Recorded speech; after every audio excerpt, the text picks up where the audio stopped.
हवाओं के भरोसे मत उड़, चट्टाने तूफानों का भी रास्ता मोड़ देते हैं। खुद पे भरोसा रख, क्योंकि हवाओं के भरोसे तो पतंगे उड़ा करते हैं।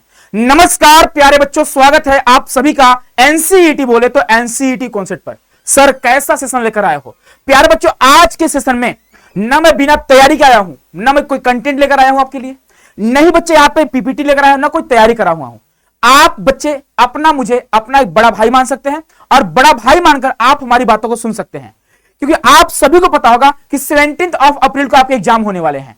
यानी एग्जाम में आप देखोगे 20 से 25 दिन का टाइम बचा हुआ है, और ये जो टाइम है ना, इस टाइम पे बच्चे बहुत ही ज्यादा डिस्ट्रैक्ट होते हैं।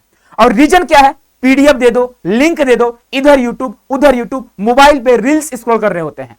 प्यारे बच्चों, मैं आपको बता दूं, पिछले 3 सालों के एक्सपीरियंस के बेस पे आज बात करने जा रहा हूं। और हां, जो रियलिटी है उसी के बारे में बात करने जा रहा हूं कि NCET national common entrance test 2026 का क्या रियलिटी है, कैसे बच्चे यहां पे टॉप करते हैं और कैसे बच्चे यहां पे बिना एडमिशन के फिर ड्रॉप लेते हैं।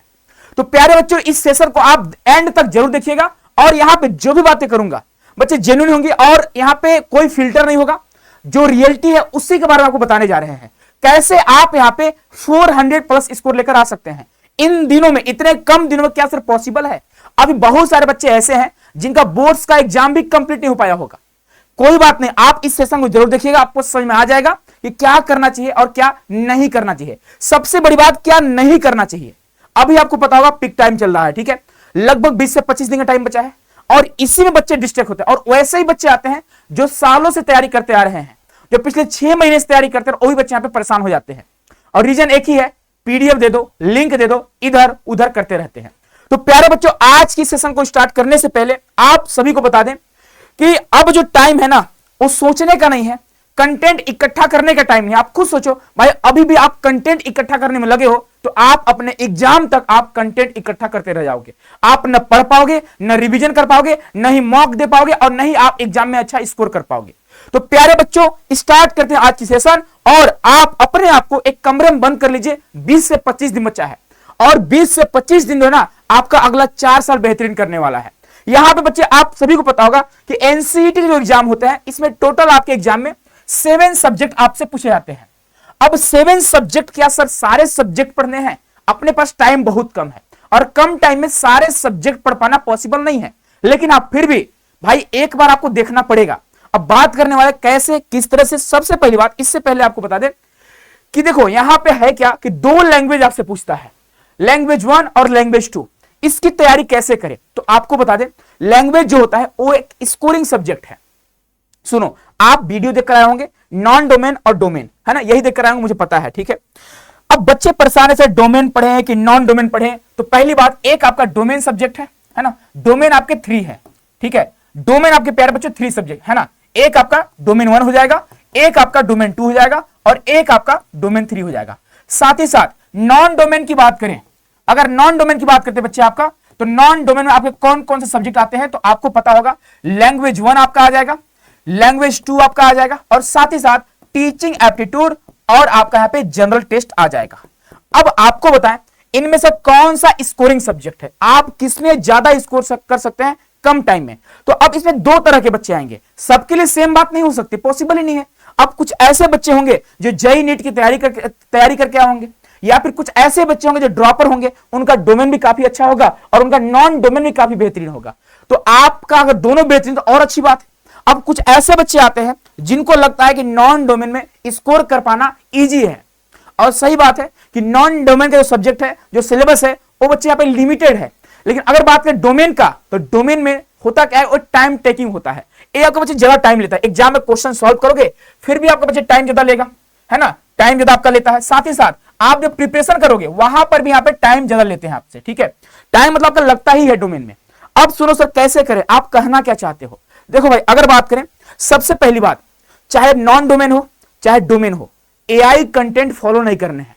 पहली बात ध्यान सुनना, एआई कंटेंट पता चल जाता है कि कौन एआई कंटेंट आपको प्रोवाइड कर रहा है। तो पहली बात, एआई कंटेंट से बचिए। एआई कंटेंट काफी इजी होते हैं, जो हर बच्चा अवेलेबल कर सकता है। बस आपको चैट जीपीटी पे जाना है और सर्च करना अपने टॉपिक का नाम, आपको एआई कंटेंट मिल जाएंगे। लेकिन आपके एग्जाम में जो क्वेश्चन आएंगे वो आपके स्टैंडर्ड बुक से आएंगे। आपके एनसीईआरटी से आएंगे, न कि आपके एआई से आएंगे, न कि आपके चैट जीपीटी से आएंगे। तो एआई कंटेंट को फॉलो नहीं करना है, ध्यान रखिए। इतने इजी क्वेश्चन आपका एआई बनाता है कि आप सोच नहीं सकते हो। तो पहली बात, आपको एआई कंटेंट को बिल्कुल इग्नोर करना है और जो आपके स्टैंडर्ड बुक है आप उसे फॉलो करोगे। साथ ही साथ एक और समस्या है, sir teaching aptitude, teaching aptitude, teaching aptitude, हर जगह टीचिंग एप्टीट्यूड। क्या टीचिंग एप्टीट्यूड का सिलेक्शन हो सकता है? नहीं ना। तो आप किसी एक कंटेंट को, एक प्लेटफॉर्म को फॉलो करिए टीचिंग एप्टीट्यूड के लिए। अब मैं बताऊं बच्चे, पर्सनली अगर बात करूं, आप अपने अगर बड़ा भाई मुझे मानते होंगे, तो मैं बता रहा हूं ये जो सब्जेक्ट है काफी इजी। मैं बता रहा हूं, मैं यहां पे आप अगर थोड़ा बहुत पढ़ लेते हो, कम से कम एटलीस्ट अगर आप एक बार कॉन्सेप्ट को देख लेते हो, तो यहां पे आप आसानी से बच्चे 23 क्वेश्चन में 20 क्वेश्चन आप इजीली स्कोर कर सकते हैं। बहुत आसान है, बहुत सबसे इजी सब्जेक्ट अगर बात करें डोमेन और नॉन डोमेन को दोनों को लेकर, सबसे इजी जो है वो टीचिंग एप्टीट्यूड है। बशर्ते आपको टीचर कैसे मिले हैं, आप कैसे पढ़ रहे हो, आप क्वेश्चन का प्रैक्टिस कर रहे हो कि नहीं कर रहे हो, आप मॉक दे रहे हो कि नहीं दे रहे हो, सबसे इजी है। मैं बता रहा हूं, एक बार आप सिलेबस कंप्लीट कर लीजिएगा। जैसे प्यारे बच्चों, मैं बताऊं आपको, मैं यहां पे कैप्सूल सीरीज देता हूं। आप सभी को पता होगा एनसीईआरटी कॉन्सेप्ट में आपको कैप्सूल सीरीज मिलती है। आप देखोगे पहला कैप्सूल सीरीज है और अभी तक 19,000 बच्चों ने इसे दिखा है, यानी 19,000 बच्चों ने अभी आप देखोगे 10 दिन के अंदर देखा है। अब बच्चों का इस तरह से प्यार मिल रहा है, एक बार आप कंटेंट को देखिएगा। अब एम आप सोचोगे सर प्रमोशन कर रहे हो आप अपने वीडियो का, अपने क्लासेस का, नहीं कर रहा हूं भाई। आप एक बार जाकर देख लीजिएगा, आपको नहीं पसंद आए आप नहीं फॉलो करिएगा, लेकिन कम से कम देख तो सकते हैं ना आप। मुझे पता है बच्चे, अगर एनसीईआरटी की बात करें तो एनसीईआरटी का सबसे बड़ा प्लेटफॉर्म एनसीईआरटी कॉन्सेप्ट है और इसमें कोई तारीफ वाली बात नहीं है। आप सभी को पता होगा कि 1000+ रिजल्ट यहां से बने हुए, बहुत सारे बच्चों का सिलेक्शन हुआ है। चाहे आईआईटी की बात करो या एनआईटी की बात करो, चाहे आरआई की बात करो, चाहे डीयू की बात करो, चाहे किसी भी सेंट्रल या फिर स्टेट यूनिवर्सिटी की बात करो, हर जगह एनसीईआरटी कॉन्सेप्ट वाले बच्चे आपको देखने को मिलेंगे, क्योंकि पिछले 3 सालों से हम लोग एनसीईआरटी के फील्ड में काम कर रहे हैं और सबसे बड़ा प्लेटफॉर्म भी है। तो आप एक बार रजनी सर का जीके जैसे जो कैप्सूल है, ठीक है, आप इसे एक बार जाकर देखिएगा। अब बताएंगे, अभी आप जैसे आपका जीटी का स्टडी है उससे बात करेंगे, ठीक है। तो पहली बात आपका टीचिंग एप्टीट्यूड है, तो आप इसको देखिएगा। और जो बच्चे यहां पे, आप सभी को पता होगा एनसीईआरटी कॉन्सेप्ट क्रैश कोर्स भी चलती है, आप सभी को शायद नहीं पता होगा तो जान लीजिएगा, बहुत सारे बच्चों को पता भी है। क्रैश कोर्स का फीस है, सबसे पहली बात फीस के बारे में बात करेंगे। बच्चे इसको लेकर काफी परेशान होते हैं, बोलते हैं सर फीस कम कर दो। लेकिन अगर बच्चे अगर फैसिलिटी के अकॉर्डिंग बात करें, सबसे कम फीस में बेहतरीन से बेहतरीन कंटेंट आपको एनसीईआरटी कॉन्सेप्ट प्रोवाइड करता है। और जितने फैकल्टी आपको दिखाई दे रहे हैं, अलग अलग सब्जेक्ट के, आपको डिफरेंट सब्जेक्ट आपको डिफरेंट फैकल्टी भी यहां पे देखने को मिलेंगे। तो प्यारे बच्चों, ये जो फीस है 100 रुपए कम हो चुका है, 899 में आप यहाँ पे क्रैश कोर्स ज्वाइन कर सकते हैं। और 899 899 में क्या आपको मिलता है, इसमें आपको लाइव क्लासेस, ध्यान रखना, लाइव सारे क्लासेस आपको लाइव हो रहे हैं, उड़िया, संस्कृत और उर्दू को छेड़कर। उड़िया हो गया आपका उड़िया लैंग्वेज, संस्कृत लैंग्वेज और आपका जो उर्दू लैंग्वेज हो गया, ये तीनों आपके रिकॉर्डेड है। बाकी सारे क्लासेस आपको लाइव देखने को मिलेंगे। साथ ही साथ इसी फीस में आपके मॉक टेस्ट जो है इंक्लूड रहेंगे। कल से आपका मॉक टेस्ट बच्चे आपका स्टार्ट हो रहा है, 20 मार्च को पहला मॉक टेस्ट आप लोग दे रहे होंगे। तो कल से आप मॉक टेस्ट दीजिए, एनालिसिस करिए कि कैसे क्या होगा, किस सेक्शन में आपको मार्क्स कम आ रहे हैं, किस टॉपिक पर आपको ज्यादा काम करना चाहिए, ये आपको मॉक टेस्ट से ही पता चलता है, ठीक है। तो आप इस बात का ध्यान रखिएगा और इसके लिए आपको बच्चे डाउनलोड करना होगा हमारे एप्लीकेशन को। एप्लीकेशन का नाम सीयूटी कॉन्सेप्ट है, वहां से आप क्रैश कोर्स को ज्वाइन कर सकते हैं। अब बच्चे हम लोग टॉपिक पे आते हैं, ठीक है। यहां पे देखो, बात करते हैं टीचिंग एप्टीट्यूड। तो इसके लिए आपको मतलब जरा हवा नहीं बनानी है कि नहीं होगा नहीं होगा, भाई आप जहां देखो बस इसी को पढ़ाया जा रहा है, आप खुद आपको पता होगा। इसके अलावा अदर सब्जेक्ट कहीं भी नहीं पढ़ाया जा रहा है, सिर्फ और सिर्फ कहां एनसीईआरटी कॉन्सेप्ट पढ़ाई जा रही है। चाहे आपका मैथ हो, जनरल मैथ हो, चाहे आपका रीजनिंग हो, चाहे आपका जीके जीएस हो, और हाँ 1-2 दिनों बच्चे आपको लैंग्वेज के भी क्लासेस यूट्यूब पे देखने को मिलेंगे, कम्युनिकेशन के भी क्लासेस आपको यूट्यूब पे देखने को मिलेंगे, ठीक है। और उसका मैराथन भी आपको देखने को मिलेंगे। तो आप यहाँ पे हर चीज दे सकते हैं। और कुछ दिन बाद आपको डोमेन के भी यहाँ पे आपको बच्चे क्वेश्चन वगैरह देखेंगे, प्रैक्टिस सेशन आपको यहाँ पे देखने को मिलेंगे, ठीक है।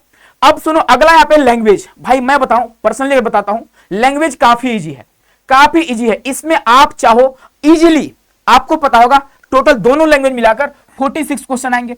46 में आपको बच्चे 40 का आंसर करना है। लेकिन अगर एक बच्चा कम से कम सिलेबस को एक बार कंप्लीट कर लेता है, सर सिलेबस कहां से कंप्लीट करें, तो बच्चे अगर आपको ऑर्गेनाइज तरीके से अगर चाहिए आप सारे कंटेंट, तो आप क्रैश कोर्स में जुड़ जाइए। अगर नहीं चाहिए, अगर आप एफोर्ड नहीं कर सकते हैं, तो एक काम करिए, आप यूट्यूब पे बहुत सारे क्लासेस प्रोवाइड करी गई है लैंग्वेज से रिलेटेड, और आगे भी करी जाएगी, आप उसे फॉलो कर सकते हैं। लेकिन अब सुनो, इसके अलावा भी अगर आपके पास कोई बुक्स होंगे लैंग्वेज को लेकर, कोई बुक वगैरह, तो आप उसको फॉलो करना। एआई से आप नहीं पढ़िएगा, मैं बार बार बोल रहा हूं, एआई कंटेंट को फॉलो बिल्कुल नहीं करनी है। बहुत सारे टीचर्स एआई से सेम टू सेम एआई का कंटेंट लाते हैं, पीपीटी बनाते हैं एआई वाली और आपको पढ़ा देते हैं। वहां से क्वेश्चन एग्जाम में नहीं बनते हैं, इस बात का ध्यान रखिएगा आप लोग। एआई आपका एकदम इजी कंटेंट देता है। तो लैंग्वेज के लिए आप किसी भी बुक को फॉलो कर सकते हो। अगर बुक फॉलो नहीं करो तो आप सिर्फ क्वेश्चन का भी प्रैक्टिस कर सकते हो। अगर आप सिर्फ क्वेश्चन का प्रैक्टिस कर सकते, अगर आपको बच्चे हो जाती है, क्योंकि आप बहुत पहले से इसको पढ़ते आ रहे हो लैंग्वेज को, ऐसा नहीं कि आप पहली बार पढ़ रहे होंगे, तो कहीं ना कहीं आपका जो फाउंडेशन है बच्चे वो स्ट्रांग होगा ही होगा। थोड़ा बहुत आपको कंटेंट की जरूरत पड़ेगी, कंटेंट की आपको नीड पड़ेगी, तो आप उसको देखिएगा। और क्वेश्चन का जितना ज्यादा प्रैक्टिस हो सके लैंग्वेज के लिए, उतना ज्यादा क्वेश्चन का प्रैक्टिस करिएगा आप। साथ ही साथ एक आपका सब्जेक्ट है जीटी। जीटी करें कि छोड़ें, क्या करें इसके लिए? तो अब देखो, जो बच्चे पहले से करते आ रहे हैं आप बस रिवीजन करिए। जो नए बच्चे हैं आप जीटी में रीजनिंग को कर लीजिएगा। जो यहाँ पे मैथ बैकग्राउंड से बच्चे हैं, जो साइंस बैकग्राउंड से बच्चे हैं, वो रीजनिंग और मैथ को एकदम स्किप नहीं करेंगे। याद रखिएगा, आप रीजनिंग एंड मैथ्स को एकदम स्किप नहीं करोगे। और जो बच्चे यहाँ पे ह्यूमैनिटीज बैकग्राउंड से होंगे, आप जीके जीएस को यहाँ पे इग्नोर नहीं करोगे। जीके जीएस कहां से करें? तो आप सभी को प्यारे बच्चे पता होगा कि जीके जीएस का सिलेबस एकदम समुद्र जैसा है। यानी यहाँ पे जीके जीएस का मतलब कोई लिमिटेड सिलेबस नहीं है। कैसे करें? तो आपको पता होगा एनसीटी कॉन्सेप्ट पर रजनी सर का कैप्सूल सीरीज चल रही है। अभी तक आप देखोगे 9 दिन हुआ है और यहाँ पे 10,000 के आसपास बच्चों ने देखा हुआ है। आप एक बार जाकर इस क्लास को देखिएगा। सर बहुत ही, आपको पता होगा सर पिछले 6-7 सालों से जीके जीएस आपको पढ़ाते हैं, और आप एक बार इनका क्लास देखिएगा, आपको सारी चीजें समझ में आ जाएंगी। नेक्स्ट आपके सूरज सर। सूरज सर की जितनी तारीफ की है कम ही है, चाहे स्पेशली बात करें जीटी को लेकर, आपका जनरल मैथ को लेकर और रीजनिंग को लेकर। आप इनका पहला क्लास देखिए। और ये भी जो है कैप्सूल सीरीज के नाम से प्रैक्टिस सेशन स्टार्ट कर दिए हैं। इतना लोड लेकर जीटी आपको नहीं करना है। जीटी में मैं बता दूं कितना आपको स्कोर करना है। सुनो, अगर जीटी की बात करें बच्चों, तो जीटी में कम से कम कितना आपको स्कोर करनी चाहिए। तो जीटी की बात करें तो यहां पे आप देखो, अगर बात करें जीटी का जनरल टेस्ट का, तो देखो 28 क्वेश्चन आपके एग्जाम में आते हैं, आप सभी को पता होगा। 28 की बात करें, अगर इतने में अगर आप 15 भी कर लेते हैं, 15 छोड़ो, अगर आप 10 क्वेश्चन कर लेते हो, क्या आप 10 क्वेश्चन भी नहीं कर पाओगे? अब आप सोचो कहां से मुझे 10 क्वेश्चन सही करनी है। माइनस मार्किंग भी रहती है, निगेटिव मार्किंग भी रहती है एनसीटी में, आपको पता होना चाहिए। तो वैसे क्वेश्चन अटेम्प्ट करना जीटी में जिसमें आप श्योर होंगे, आपकी श्योरिटी होगी हाँ यही इसका आंसर होना चाहिए। जिस क्वेश्चन को आप सॉल्व कर चुके होंगे, आप उसी को यहाँ पे क्या करिएगा, अपने बच्चे अटेम्प्ट करिएगा, अन्यथा नहीं करिएगा। आप टारगेट रखिए, मिनिमम बात कर रहा हूं। जो बच्चे फ्रेशर हैं, जो ड्रॉप पर है, वो तो बहुत पहले से पढ़ते हैं, जिनकी तैयारी कंप्लीट हो चुकी है, वो तो भाई 20-25 का टारगेट रख सकते हैं। लेकिन जो बच्चे बिल्कुल नहीं पढ़े उसके बारे में बात कर रहा हूं। आप 10 क्वेश्चन मिनिमम टारगेट रखिए। टीए टीचिंग एप्टीट्यूड मैं गारंटी लेता हूं, यूट्यूब पे जितने कंटेंट आपको प्रोवाइड कर रहा हूं, अगर बच्चा रेगुलरली रूप से कोई फॉलो कर लेता है उस कंटेंट को, यकीन मानिए वो पूरा क्वेश्चन सही करके आएगा। हो सकता है कि भाई मिस्टेक 1-2 क्वेश्चन गलत हो जाए, तो भाई उसके बच्चे श्योरिटी नहीं लेते हैं, लेकिन हाँ चांसेस है कि आप फुल स्कोर कर सकते हैं। तो इसे तो हम 20 से कम करेंगे नहीं किसी भी हाल में। अब लैंग्वेज को लेकर बात करते हैं, दोनों लैंग्वेज को अगर साथ ले लें तो आप देखोगे टोटल कितने क्वेश्चन करने हैं, 40। आप इसमें कम से कम आपको 35 का टारगेट लेकर चलना है। यहां 35 क्वेश्चन किसी भी हाल में हमें कर लेनी है। अब आप देखो कैसे करनी है। क्या आप अभी मॉक टेस्ट देखें, कल आप मॉक टेस्ट देने वाले हो, ठीक है? आप मॉक टेस्ट देना, आपको पता चलेगा कि हाँ कौन सा सब्जेक्ट में कितने मार्क्स हमारे बन रहे हैं, और वही क्वेश्चन अटेम्प्ट करना जो आपको आ रहे होंगे। जो बच्चा एटलीस्ट 50% सिलेबस कंप्लीट कर चुका है वो भी मॉक टेस्ट को फॉलो कर सकता है। जो एकदम यहाँ पे सिलेबस नहीं करा हुआ है, आप मॉक टेस्ट कोई देने का मतलब ही नहीं रहेगा। आप सिर्फ और सिर्फ डीमोटिवेट रहोगे कि भाई मॉक टेस्ट में मार्क्स नहीं आ रहे। भाई पढ़ोगे तब तो मार्क्स आएंगे। कि सिर्फ आप YouTube पे इधर भटक रहे, उधर भटक रहे, इधर कमेंट बाजी हो रही है। आप क्लासेस में बहुत सारे बच्चे कमेंट बाजी कर रहे होते हैं, इनसे आप बचिए। ये बच्चे डिस्ट्रैक्शन है ना, जो आपको डिस्टर्ब करते हैं। अब पता कब चल रहा है, जब एग्जाम देकर बाहर निकलोगे तब पता चलता है कि यार ये नहीं करना चाहिए था, पढ़ लेना चाहिए था। 20 ही दिन, मैं आपसे रिक्वेस्ट ही कर रहा हूं भाई कि 20 दिन पढ़ लो, बस अपने ऊपर काम कर लो, फायदा आपका हो जाएगा, सिलेक्शन आपका हो जाएगा, IIT आप चले जाओगे, है ना। तो अब बच्चों अगला सब्जेक्ट आपका क्या है, डोमेन 1, डोमेन 2, डोमेन 3। आपको पता होना चाहिए कि डोमेन में आते 28 क्वेश्चन डोमेन से आते हैं, 28 क्वेश्चन। अब बताओ 25 आपको आंसर करने होते हैं, यानी 75 क्वेश्चन आपको बच्चे यहाँ पे अटेम्प्ट करने होते हैं। कितने क्वेश्चन आते हैं तो आप देखोगे, अगर बात करें 3 तरीके 9 हो जाएगा, तो 75 और 85 यानी 84 क्वेश्चन आते हैं। 84 क्वेश्चन आपके आते हैं। अब सुनो, आप खुद से सोचो कि डोमेन मेरा तैयार नहीं है, ठीक है। अगर डोमेन तैयार नहीं है तो कैसे करें हम, क्या करें हम? क्या डोमेन में मुझे एक्स्ट्रा टाइम देनी चाहिए या फिर नहीं देनी चाहिए? तो आप खुद से डिसाइड करना। क्या आपके डोमेन स्ट्रांग है? डोमेन स्ट्रांग है तो आप कितना स्कोर कर सकते हो। अगर तीनों डोमेन की बात करें, मान लो डोमेन 1 में 10 क्वेश्चन किया, आप 10 ही मान रहा हूं, ज्यादा नहीं मान रहा हूं मैं। डोमेन 2 में भी आपका 10, भाई 28 में 10 क्वेश्चन बहुत इजी है। आपका बैकग्राउंड यही रहा है, आप 12th में यही पढ़े हो। अब साथ ही साथ मान लो कोई डोमेन आपका बेहतरीन होगा, अच्छा होगा, उसमें 15 मान लेते हैं। मिनिमम आप इतना क्वेश्चन अगर कर ले लो तो आप एकदम कॉन्फिडेंट रहोगे, भाई एकदम कोई टेंशन नहीं है, बिंदास है हम, कोई दिक्कत नहीं है। मुझे एनसीडी क्रैक करने से कोई नहीं रोक सकता है। अब आप खुद से काउंट करो, इतने कम क्वेश्चन करने के बाद भी 10-10-20 क्वेश्चन और 20 और आपका बच्चे देखोगे यहाँ पे 15 35 क्वेश्चन आपके यहाँ पे बन गए डोमेन में। अब 35 दूना 70 और 70 दूना 140, आपके यहाँ पे 140 मार्क्स आ जाएंगे। आपको पता होगा एक क्वेश्चन 4 मार्क्स का होता है, ठीक है। अगर हम नॉन डोमेन की बात करते हैं तो 35 और आपका 20 यहाँ पे 55 हो जाएगा, 55 और 10 आपका 65 हो जाएगा। 65 दूना 130 और 130 दूना 260, 260 मार्क्स पे यहाँ पे आ रहे हैं। 260 और 140 कितना हो गया, आप खुद से जोड़ सकते हो कितना हुआ भाई, तो 400। जबकि इतने कम क्वेश्चन हम देखे हैं। सर पढ़ना कैसे है, ये तो आप बता दिए। सुनो पढ़ना कैसे है, पढ़ना कैसे है, मैं सिंपल बात कर रहा हूं बच्चे। अगर हम बात करते हैं डोमेन सब्जेक्ट का, डोमेन अगर आपका तैयार है तब तो अच्छी बात है, नहीं तैयार है तो आप सिर्फ और सिर्फ क्वेश्चन का प्रैक्टिस कर लो थोड़ा बहुत। और अगर मान लीजिए क्रैश कोर्स अगर आप ज्वाइन करना चाहते हैं तो कर सकते हैं, उस पर आपके सारे मतलब बहुत जल्द हो सकता है कि बच्चे 8 अप्रैल 10 अप्रैल तक आपके यहाँ पे सिलेबस कंप्लीट हो जाएंगे। तो आप वहां से डोमेन का प्रैक्टिस कर सकते हैं। क्वेश्चन का प्रैक्टिस ज्यादा से ज्यादा करिए। आप क्लास 12 तक थ्योरेटिकल चीजें ज्यादा पढ़े रहते हैं, ठीक है। तो अब आप सोचो पूरा एनसीईआरटी पढ़ ले, तो भाई अब टाइम अपने पास है ही कहां, बहुत कम टाइम बचा है। तो आप कोशिश करिए कौन सा सब्जेक्ट के कौन से टॉपिक में आपके अच्छे पकड़ हैं, यानी आपका कौन सा टॉपिक तैयार है, उस टॉपिक से क्वेश्चन एग्जाम में गलत नहीं होने चाहिए। आप उसका बेहतरीन तरीके से प्रैक्टिस कर लो भाई। इतनी प्लानिंग और इतनी स्ट्रेटजी आपको खुद से बनानी पड़ेगी। अब हम नेक्स्ट बात करते हैं जीटी का। तो जीटी में बच्चे आपके लिमिटेड सिलेबस, आपके जीटी में आपका क्या बोलते हैं, मैथ में है लिमिटेड, और आपका साथ साथ रीजनिंग में आपका यहाँ पे सिलेबस लिमिटेड है। सूरज सर प्रैक्टिस कर रहा है, वहां से भी कर सकते हैं भाई। क्रैश कोर्स में जो बच्चे हैं उनको तो परेशान होना ही नहीं है।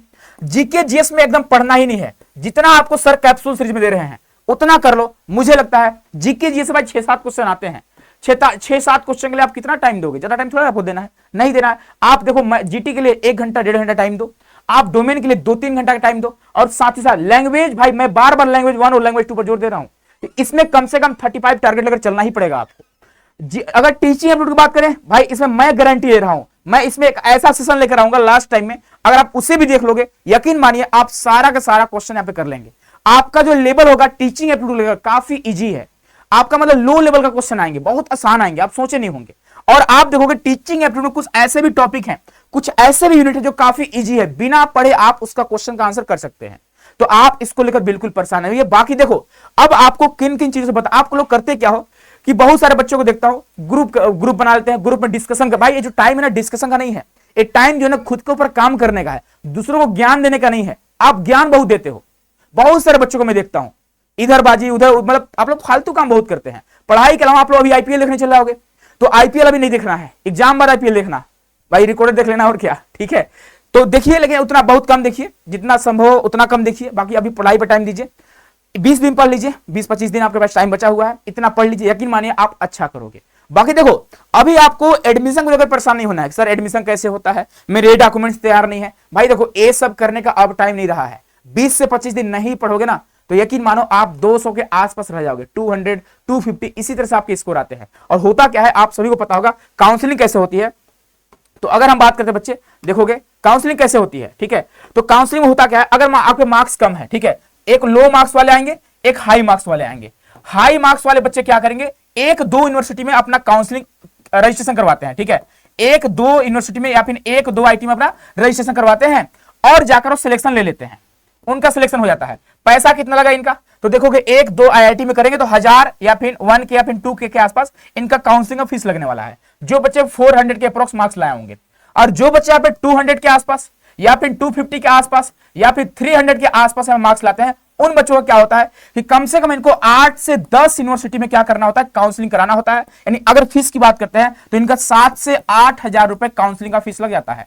तो आप डिसाइड करो कि अच्छे मार्क्स के साथ आपको जाने हैं या फिर कम मार्क्स के साथ आपको ज्यादा पैसे वेस्ट करने हैं। और ये जो फीस होता है काउंसलिंग का नॉन रिफंडेबल होते हैं। लास्ट ईयर बहुत सारे बच्चों के साथ समस्या हुई थी, बहुत सारे बच्चे पैसों की वजह से काउंसलिंग नहीं करा पाए थे। रियलिटी बता रहा हूं, अपना एक्सपीरियंस शेयर कर रहा हूं, इस फील्ड में नया नहीं हूं बच्चे, 3 सालों से आपको गाइड कर रहा हूं। तो मैं सोचा लास्ट टाइम बच्चों को बतानी चाहिए। डिस्ट्रैक्शन से मुझे बहुत दिक्कत होती है कि आप लास्ट टाइम में पीडीएफ दे दो, पीडीएफ लिंक भेज दो, प्लेलिस्ट भेज दो, यही सब करते रह जाओगे। तो इनसे बचिए, सिलेक्शन लेना है तो खुद के ऊपर काम करिए, आराम से एकदम अपने आप को बांध लीजिए कि हाँ मुझे सर के जो कंटेंट है फॉलो करने हैं या फिर सर जो बोले हैं उन्हें फॉलो करने हैं, और कुल मिलाकर मुझे इस तरह से अपना टारगेट बनाना है और माइंडसेट हमारी इसी तरह से होनी चाहिए कि हाँ कौन से सब्जेक्ट में मेरा कितना स्कोर होने चाहिए। तो आप कल मॉक टेस्ट दीजिए, आपको पता चल जाएगा। जो बच्चे मॉक टेस्ट में इनरोल होना चाहते हैं, आप सिर्फ और सिर्फ मॉक टेस्ट भी बाय नाउ कर सकते हैं। आप जाइए हमारे एप्लीकेशन पे, आप मॉक टेस्ट भी बाय कर सकते हैं। 249 का है, लेकिन मुझे लगता है सिर्फ मॉक टेस्ट लेने से अच्छा है कि आप क्रैश कोर्स ले लीजिए। ठीक है, क्रैश कोर्स में जाइए और फटाफट पढ़िए भाई, सिलेबस कंप्लीट करिए। मिलते हैं प्यारो बच्चे नेक्स्ट सेशन में। बाकी आई होप कि आप सभी को सारी चीजें समझ में आ रही होंगी। आप जरूर कमेंट बॉक्स में कमेंट करके बताइएगा कि आप कितने मार्क्स टारगेट कर रहे हो, कितने स्कोर आप टारगेट कर रहे हो, और क्या उसके अकॉर्डिंग आप मेहनत कर रहे हैं कि नहीं कर रहे, आप ये भी जरूर बताइएगा। मिलते हैं अगले सेशन में। खुश रहिए, मस्त रहिए, स्वस्थ रहिए, अपना ख्याल रखिए, अपने परिवार का ख्याल रखिएगा। बहुत बहुत धन्यवाद, बहुत सारा प्यार।